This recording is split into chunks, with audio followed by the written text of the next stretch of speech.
you're doing that video, when you're creating that email, who are you speaking to? Think of one human in your mind that you're solving a problem for, a complaint that one of your clients had, or a problem that you're going to be solving in general. Speak directly to that one person. I guarantee you there's thousands of others that are experiencing that same problem that you're going to come in, educate, bridge the gap for them on where they're stuck and where they want to get to, and you're going to earn that business. Earn it.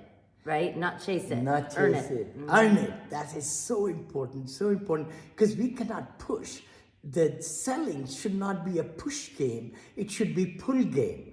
We could really share the benefits of our services in the right way, in succinct way, in short messages, so that people can feel, oh yeah, it's no fluff, and they are able to give me what I want.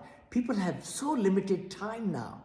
And that's what it's all about. That's why you see so many short videos, podcasts are so short, the reels are there, all those things. Right? We're fighting for attention in the first 3 seconds. And Vinny mentioned fluff. Yeah. If you take the time to say, hi, this is Vinny Chopra and I am with, bye. People will scroll right, no, you're right. Because you're Vinny Smiles. I mean, how could you ever pass him up on the scroll, right? But if you take that time to introduce yourself, they keep going. You're fighting for attention the first 3 seconds. So that's why it's important when you do speak to them, when you do call out their problem and you get their attention, have a hook, have the value, have a proper call to action at the end of your videos or emails, whatever content you're producing. I hear so often, this is a huge common mistake, and I would love to hear what your common pitfalls are for students that you coach as well. But one of the common mistakes is they do a video, they still introduce themselves, and they say, call me with all your mortgage needs. Call me with your mortgage needs. Well, why would they call you? Why did they want to choose you as their mortgage lender? Why did they want to give you their time, their energy, their business, their trust?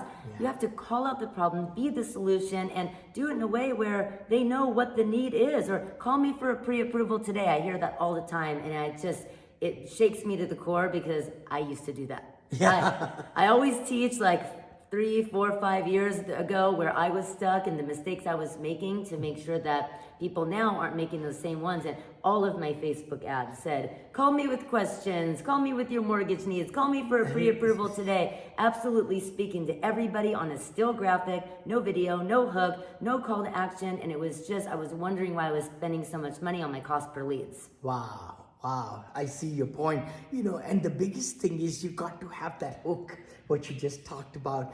If you cannot hook that attention of the person watching you or listening to you in a podcast, they're not going to go after 3 seconds or 4 or 6 seconds. So you got to start with a hook. Let me share with you, or 3 different things or 5 different things. Usually 3 to 5 is the People maximum. love numbers. Yes, top 3, top 5. Absolutely, Vinny. Totally, And then, just like you were saying, Tiff, have that one person. What's that avatar? See, you cannot be really marketing to masses, because if you throw a lot of things on the wall, some will stick. But if you have a real person, real avatar, what age group, what is their background, why are they going to be using your services? It's so important that we really funnel it down to build our brands. Couldn't agree with you more. If you do the math and do your research, which major causes of failure, one of them is insufficient education. So you've got to know what your market looks like, the demographics around it, anything like that. All you need as a mortgage lender, for example, is 10% of the market. So if I had 10% of licensed loan officers go into my program, I think it was something like $10 million. That would be fine with me, right?